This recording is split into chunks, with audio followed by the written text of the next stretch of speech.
ditugaskan di Fakultas Vokasi Universitas Airlangga pada program studi D3 Keselamatan dan Kesehatan Kerja sejak tahun 2015. Saya ditugaskan untuk mengajar pada mata kuliah gizi kerja sebanyak 10 kali pada 14 tatap muka. Pada mata kuliah tersebut, SKS kuliahnya adalah 1 SKS dengan waktu atau durasi 50 menit dan praktikum 1 SKS dengan durasi 170 menit.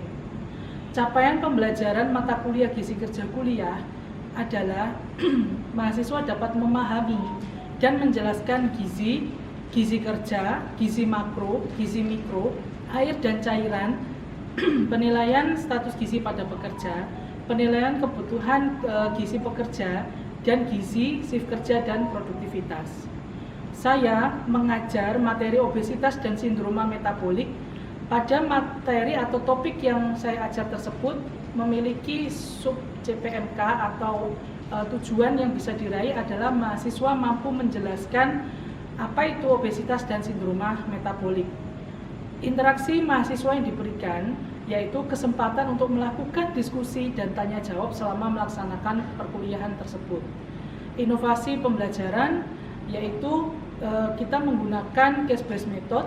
Mahasiswa diberikan tugas yaitu berupa data hasil medical check up atau MCU pekerja yang di dalamnya berisi data berat badan dan tinggi badan, tekanan darah, kemudian pemeriksaan gula darah 2 jam PP, dan lingkar perut. Mahasiswa diminta untuk melakukan perhitungan IMT dan melakukan analisis serta interpretasi data tersebut terkait dengan obesitas dan sindroma metabolik. Kemudian, mahasiswa diminta untuk memberikan rekomendasi berupa program pengendalian obesitas dan sindroma metabolik pada pekerja. Obesitas adalah kondisi kelebihan berat badan yang dapat berdampak buruk bagi kesehatan. Kondisi tersebut dapat terjadi pada pekerja yang disebabkan karena ketidakseimbangan antara asupan makanan atau nutrisi dengan beban kerja, dan ketidakseimbangan tersebut itu bisa mempengaruhi produktivitasnya. Dalam hal ini asupan makanan atau nutrisi dengan beban kerja dan aktivitas fisik harian mereka tidak seimbang. Hal tersebut ditambahkan dengan adanya perubahan zaman dan kemajuan teknologi yang berdampak pada kejadian obesitas tersebut.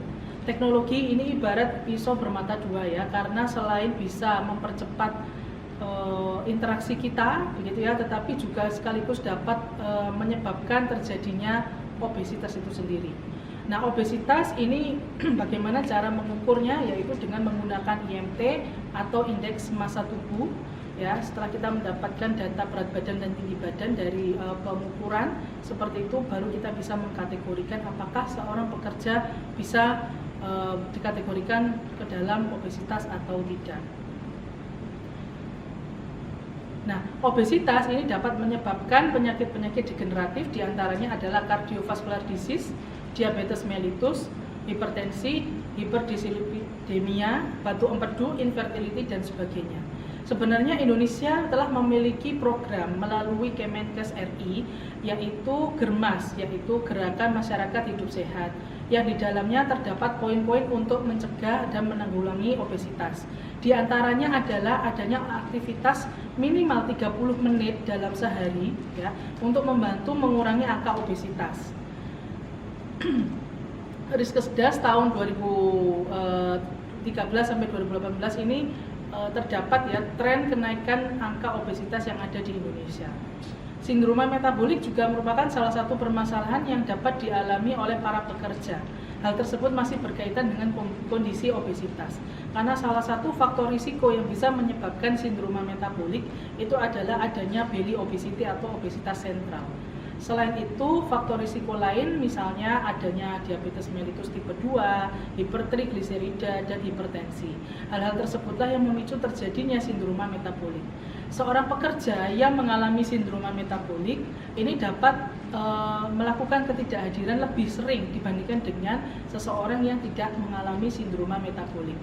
Dalam hal ini disebut dengan pekerja yang sehat ya. Nah, kondisi tersebut bisa menjadi problem tersendiri bagi perusahaan karena dapat menurunkan produktivitas pekerja yang akan berdampak pada menurunnya produktivitas perusahaan. Fenomena ini perlu ada pembahasan lebih lanjut ya pasca adanya pandemi COVID-19 karena adanya metode kerja yaitu WFH yang notabene bisa memperkecil atau membatasi ruang gerak para pekerja, apalagi jika sedari awal beban kerja pekerja tersebut cenderung ringan atau sangat ringan. Asesmen yang bisa diberikan ya pada perkuliahan ini yaitu UTS sebesar 35%, UAS 35%, tugas 15%, kuis 10%, dan soft skill 5%. Kemudian untuk capaian pembelajaran mata kuliah gizi kerja praktikum adalah mahasiswa dapat mempraktikkan evaluasi dan penilaian status gizi pekerja secara antropometri dan dietetik dan mampu menyusun menu sesuai dengan kebutuhan gizi kerja. Saya mengajar materi penilaian status gizi secara antropometrik pada materi praktikum ini, yaitu untuk pengukuran tinggi badan, berat badan, dan lingkar perut untuk menilai apakah seorang pekerja mengalami obesitas atau tidak. Untuk subjek PMK-nya adalah mahasiswa setelah mengikuti praktikum ini mampu melakukan pengukuran status gizi secara antropometrik. Interaksi yang diberikan yaitu kita bisa melakukan konsultasi sehingga mahasiswa ketika mengalami kesulitan dalam praktikum itu bisa berkonsultasi kepada saya ataupun kepada laboran yang mendampingi praktikum. Oke, kemudian alat yang dipergunakan pada praktikum ini adalah timbangan ya. Timbangan ini ada bathroom scale, kemudian ada electrical bathroom scale serta microtoys dan meteran. Ada beberapa hal yang harus diperhatikan sebelum melakukan pengukuran, yaitu mahasiswa atau orang yang diukur ini memakai pakaian seminimal mungkin dan melepas aksesoris serta alas kaki dan aksesoris kepala, misalnya menggunakan bandu atau topi itu harus dilepas.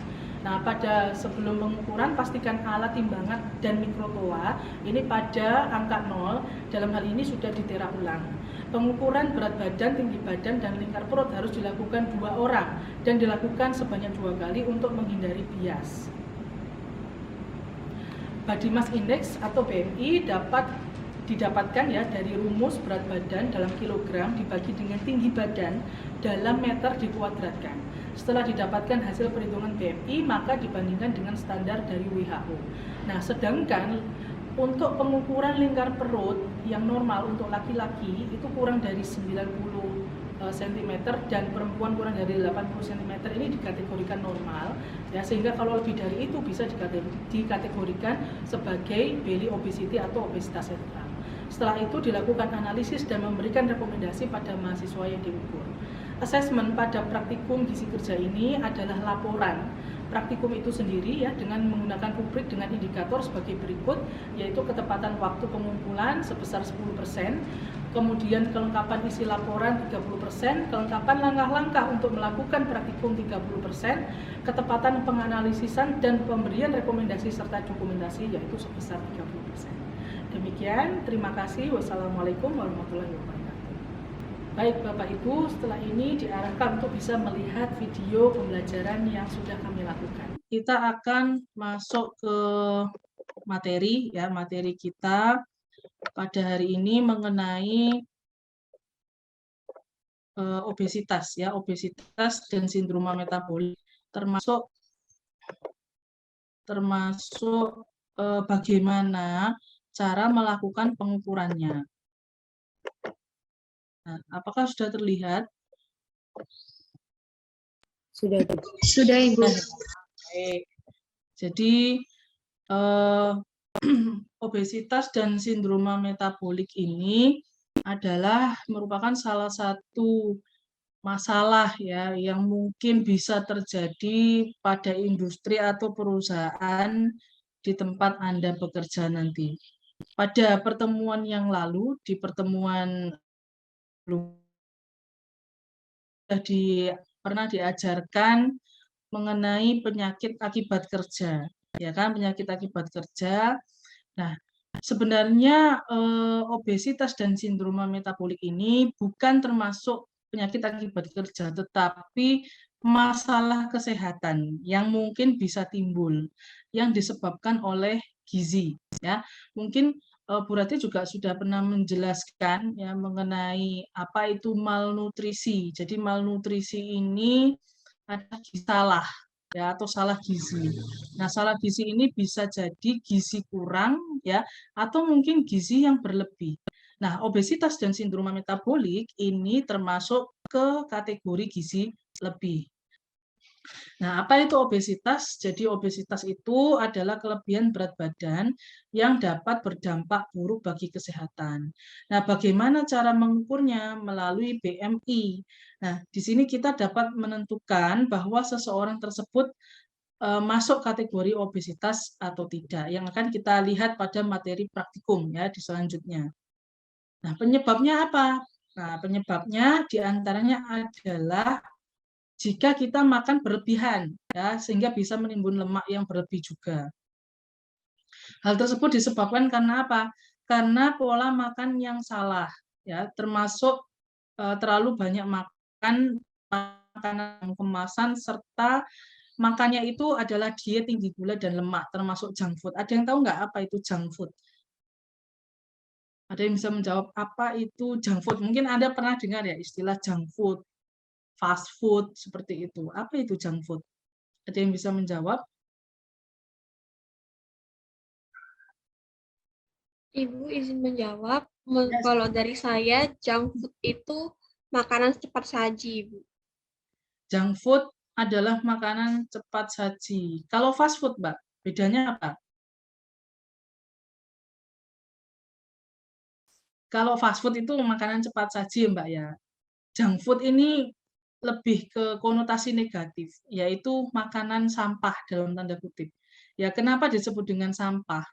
Karena di dalam konten ya atau konten dari makanan tersebut itu kurang nutrisi yang lain. Ya fast food itu ya pasti junk food ya karena apa? Karena memang nutrisi yang lain ya selain karbohidrat, kemudian protein dan lemak ya itu kurang atau minim. Ya coba Anda amati ya. Misalnya merek atau brand McD atau mungkin KFC dan sebagainya. Anda bisa melihat ya contohnya ada pada varian burger. Ya burger itu gimana? Anda bisa lihat pada gambar ini ya. Ini ada roti bun ya, kemudian ada beef ya, beef burger, kemudian ada cheese ya atau mungkin keju, kemudian ada saus-sausnya di sini. Nah, di sini kan dia tidak ada sayur dan buah-buahan. Nah, ini sehingga apa? Sehingga inilah disebut dengan makanan junk food ya. Jadi dia kurang nutrisi. Padahal apa? Padahal di dalam tubuh kita kalau Anda masih ingat materi mengenai gizi seimbang ya, mengenai gizi seimbang bahwa kita harus mengkonsumsi karbohidrat, kemudian protein. Nah, protein ini ada hewani dan nabati, ada serat ya dan ada buah-buahan. Ini harus dikonsumsi secara seimbang ya. Kenapa?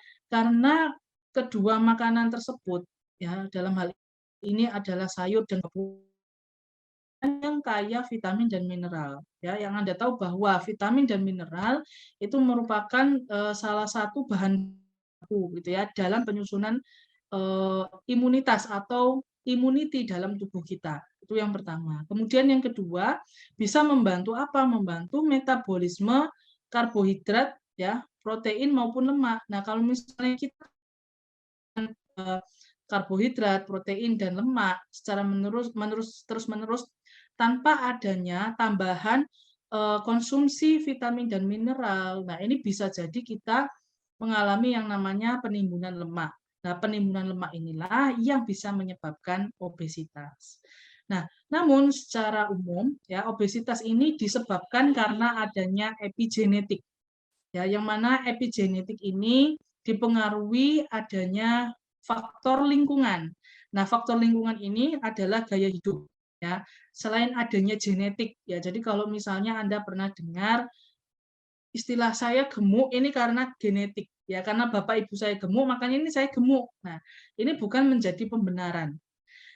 Orang yang memiliki genetik gemuk itu sebenarnya bisa ya, maksudnya bisa tidak gemuk itu jika kita bisa mengatur gaya hidup, gitu ya, gaya hidup kita, pola makan kita, kemudian aktivitas fisik kita, exercise kita, ya. Nah, ini ke depannya orang yang memiliki genetik gemuk ini bisa jadi dia menjadi seseorang yang memiliki status gizi yang normal karena dia mempertahankan gaya hidup yang sehat, ya.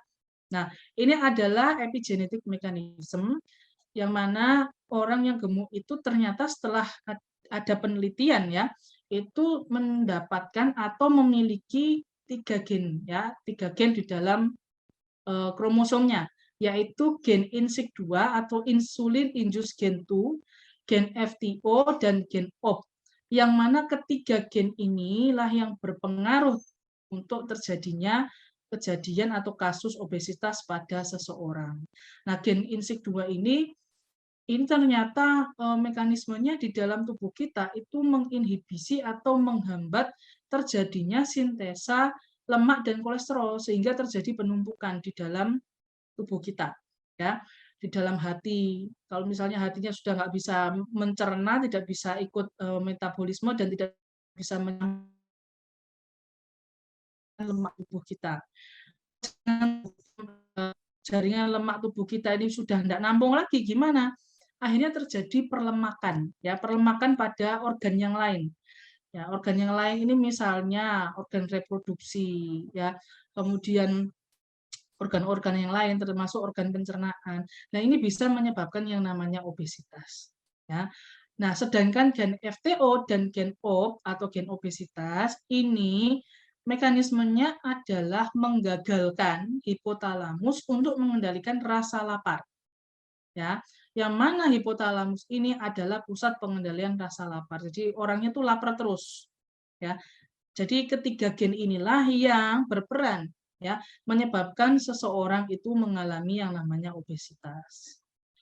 Nah, selain genetik ya, ternyata environment atau pengaruh lingkungan atau gaya hidup contohnya adalah eat patterns atau pola makan ditambah dengan adanya physical activity level yang rendah atau sedentary lifestyle alias mager, ya. Nah, ini bisa menyebabkan obesitas. Oke. Apalagi kalau sekarang ini mudah sekali ya untuk mendapatkan makanan. Kalau zaman dulu lapar malam-malam misalnya harus keluar dulu ya, naik motor atau naik sepeda ontel gitu ya, kalau belum ada kendaraan bermotor. Misalnya nyari sate, lah lumayan itu. Ya kan membakar kalori. Habis makan pulang ke rumah naik sepeda ontel lagi, kan berarti membakar kalori lagi. Ya kan? Nah, tapi sekarang gimana kalau lapar tinggal masuk kamar, ambil HP, tinggal didudul ya. Ditekan, kita cari mana Grab, mana Gojek begitu ya. Kita cari, nah itu baru bisa kita dapatkan makanan secara instan ya. Kalau saya bilang instan karena apa? Karena kita tidak perlu mengeluarkan effort yang lebih atau tidak perlu mengeluarkan apa namanya tenaga ya, tenaga ekstra untuk keluar rumah untuk mendapatkan makanan yang kita inginkan. Nah, oke, kita lanjutkan. Lalu apa yang terjadi ketika kita mengalami obesitas? Yang terjadi ketika kita mengalami obesitas adalah diantaranya kita bisa mengalami penyakit jantung koroner misalnya ya. Kemudian diabetes mellitus tipe 2, musculoskeletal disorder, cancer, ya, infertility atau kemandulan, gallstone atau batu empedu, dan premature death and disability. Ya, istilahnya terjadi misalnya gagal jantung atau mungkin stroke diakibatkan karena adanya dislipidemia, ya, peningkatan kadar apa namanya kolesterol menyebabkan stroke ya, atau mungkin stroke-nya itu karena tingginya gula darah yang disebabkan oleh diabetes mellitus tipe 2. Nah, ini nanti kalau orang sudah kena stroke itu mengalami yang namanya disability. Ya. Jadi terbatas gerakan disability itu kan kecacatan ya sebenarnya. Sehingga kalau misalnya ini bisa dialami ini yang namanya produktivitas seseorang atau turun ya, Nah, ini bisa berpengaruh pada produktivitas perusahaan. Nah, Kementerian Kesehatan kita sebenarnya juga tidak diam saja ya kalau melihat dari grafik tren peningkatan. Di tahun 2017 ini sebenarnya sudah pernah ada yang namanya Germas. Dan ini sebenarnya sampai saat ini ya, tahun 2022. Jadi Germas ini adalah gerakan masyarakat hidup sehat. Salah satunya adalah dengan kita berperilaku sehat untuk meningkatkan kualitas hidup. Ya, di antaranya apa saja kegiatannya? Melakukan aktivitas fisik minimal 30 menit ya dalam sehari. Kemudian mengkonsumsi sayur dan buah-buahan, tidak merokok, tidak mengkonsumsi alkohol. Anda tahu ya, alkohol ini kandungannya terdiri atas glukosa.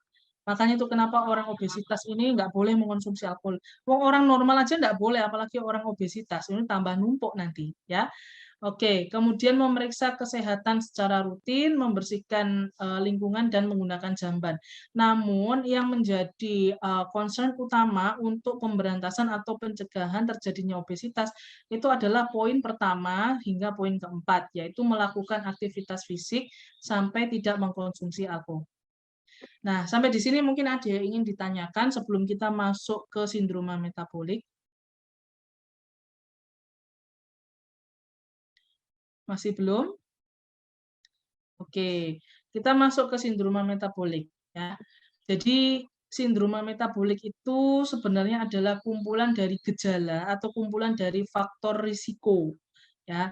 Nah, faktor risiko tersebut itu eh, diklasifikasikan atau dikategorikan oleh ketiga badan kesehatan yang ada di dunia, yaitu dari WHO, kemudian dari NCEP, ATP3, ya, dan dari IDF atau International Diabetes Federation, ya.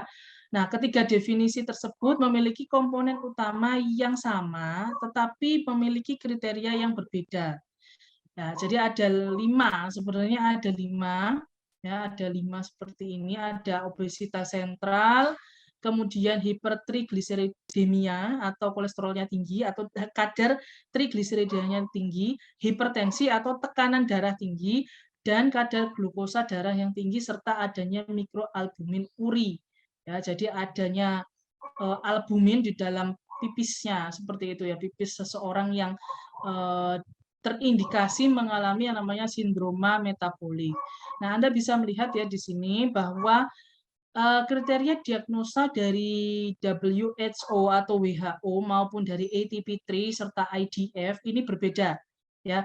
Nah, ini rupanya kalau dari Kemenkes atau Kementerian Kesehatan Republik Indonesia untuk obesitas sentral atau belly obesity ini menggunakan yang dari IDF ya kan, laki-laki lebih dari sama dengan 90 cm dan wanita lebih dari atau sama dengan 80 cm. Trigliserida ini jika dalam pemeriksaan darah trigliseridanya itu melebihi 150 mg per desiliter. Sedangkan hipertensi, nah ini sedikit berbeda ya, tetapi ada persamaan antara WHO dengan IDF. Ya, ini ada. Oke, untuk WHO ini adalah 140 ya, lebih dari atau sama dengan 140 per 90 mg Hg ya atau air raksa, sedangkan ATP3 ini lebih dari atau sama dengan 130 per 85, sedangkan IDF ya ini 100 lebih dari atau sama dengan 130 dan lebih dari atau sama dengan 85 mg Hg. Nah, sedangkan untuk kadar glukosa darahnya ini tinggi ya, ini kaitannya dengan gula darah puasa dan 2 jam setelah misalnya setelah makan, istilahnya pemeriksaan gula puasa PP atau 2 jam PP ya. Oke. Nah, ini untuk ATP3 yang tinggi itu jika lebih dari atau sama dengan 110 mg per desiliter, kemudian kalau untuk IDF, gula darah puasa atau GDP-nya itu lebih dari atau sama dengan 100 mg per desiliter. Nah, untuk mikroalbumin uri ini sebagai penunjang saja, ya. Tapi yang utama adalah komponen yang pertama sampai yang keempat. Kalau sudah ada obesitas sentral atau belly obesity, ada hipertrigliseridemia, ada hipertensi, terus ditambah adanya kadar glukosa yang tinggi. Nah, ini bisa dipastikan bahwa seseorang mengalami yang namanya sindroma metabolik. Nah, ini makanya kenapa obesitas itu saya kaitkan gitu ya dengan kondisi sindroma metabolik. Karena kalau melihat dari tren ada di Indonesia itu kemungkinan besar tren yang ada di industri atau di perusahaan ini juga ikut meningkat karena itu mewakili survei atau penelitian yang dilakukan oleh Kementerian Kesehatan tuh untuk seluruh rakyat Indonesia. Oke, akibatnya apa? Akibat dari sindroma metabolik ini terjadi absenteism. Ya, absenteism ini berasal dari kata absence. Absence itu berarti ketidakhadiran. Jadi kalau Anda ngomong absennya mana, berarti Anda nggak hadir. Ya, jadi kalau presence, nah presensi itu berarti Anda hadir. Kalau absence, nah itu berarti Anda tidak hadir. Nah, absenteism ini adalah kejadian seorang pekerja tidak hadir atau ketidakhadiran pekerja di suatu perusahaan. Nah, kalau absenteism ini menjadi tinggi, otomatis akan terjadi yang namanya penurunan produktivitas atau bahkan sampai terjadinya kematian ya pada pekerja yang disebabkan oleh stroke dan PJK atau penyakit jantung koroner yang merupakan itu adalah manifestasi dari sindroma metabolik. Baik, sampai di sini mungkin ada yang ingin ditanyakan sebelum. Izin bertanya, Bu. Ya, silakan. Ini Mengenai saya Agis, Bu. Oke. Silakan, Mbak. Tanya, mengenai kalau genetik gimana ya, Bu? Kan ada yang genetiknya emang kurus, ada yang genetiknya emang bentuknya agak gemuk. Itu termasuk sindroma metabolik atau kelainan lain sebagainya atau gimana, Bu? Maksudnya gimana, Mbak? Jadi gini, Mbak, kalau sindroma metabolik itu memang sudah teridentifikasi dia itu mengalami yang namanya belly obesity. Dia obesitas sentral. Jadi waktu diukur lingkar perutnya, kemudian diukur IMT-nya, itu melebihi batas normal semua. Gitu loh. Kalau kurus ya berarti tidak termasuk sindroma metabolik. Karena kalau sindroma metabolik itu sudah ada obesitas, kemudian ada apa namanya tadi hipertensi, ya kan? Kemudian ada glukosa darahnya tinggi, hipertrigliseridanya tinggi, seperti itu, Mbak. Baik, Bu, terima kasih. Kalau kurus ya berarti memang secara genetis. Jadi gini, Mbak, ada seseorang ya, dia itu kurus, makannya banyak, dia nggak gemuk, tapi ternyata dia itu hiperkolesterol. Ada seperti itu. Namun tidak masuk ke dalam kategori sindroma metabolik karena tidak ada. Ya, kalau sudah belly obesity, karena kita lihat ya dari ketiga badan tadi ya, WHO, ATP3, IDF itu komponen satunya itu loh, belly obesity atau obesitas sentral. Ya kan? Seperti itu. Karena orang yang kolesterol belum tentu dia diabetes dan orang yang diabetes belum tentu dia juga mengalami apa namanya hiperkolesterol. Tapi kadang kalau saya lihat itu saya pernah melihat orang yang diabetes itu mesti hipertensi. Orang yang kolesterol itu mesti hipertensi. Ya kan? Gitu Mbak Agis. Oke, mungkin ada yang lain? Izin bertanya, Bu. Silakan. Apakah obesitas itu bisa dilihat dari bentuk fisik tubuh aja, Bu? Misalkan kalau orang itu gemuk itu sudah termasuk obesitas. Nah, gemuk ini terbagi atas dua ya, Mas ya. Ada yang disebut dengan overweight, ya, ada yang disebut dengan overweight. Kalau kita lihat dari WHO, nah ini ya overweight atau kelebihan berat badan. Ada yang obesitas.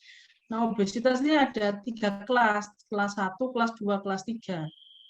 Seperti itu. Ya. Kalau masih overweight ya cepat harus diturunkan. Tapi kalau sudah obesitas ini harus ya wajib ain diturunkan. Ya, kalau overweight ini juga nggak bagus sebenarnya. Karena akan memiliki kecenderungan mengalami yang namanya obesitas. Begitu Mas Nisar. Baik, Bu. Terima kasih. Oke. Baik. Baik, terima kasih atas pertanyaan dan kerjasama Anda sekalian. Karena kita terbatasi oleh waktu, terima kasih ya atas perhatiannya dan kerjasamanya. Semoga materi yang saya sampaikan ya dan kita pelajari bersama di pagi hari ini menjadi sesuatu yang bermanfaat bagi kita semua. Wassalamualaikum warahmatullahi wabarakatuh. Selamat pagi. Waalaikumsalam Waalaikumsalam warahmatullahi wabarakatuh. Terima kasih. Terima kasih, Bu.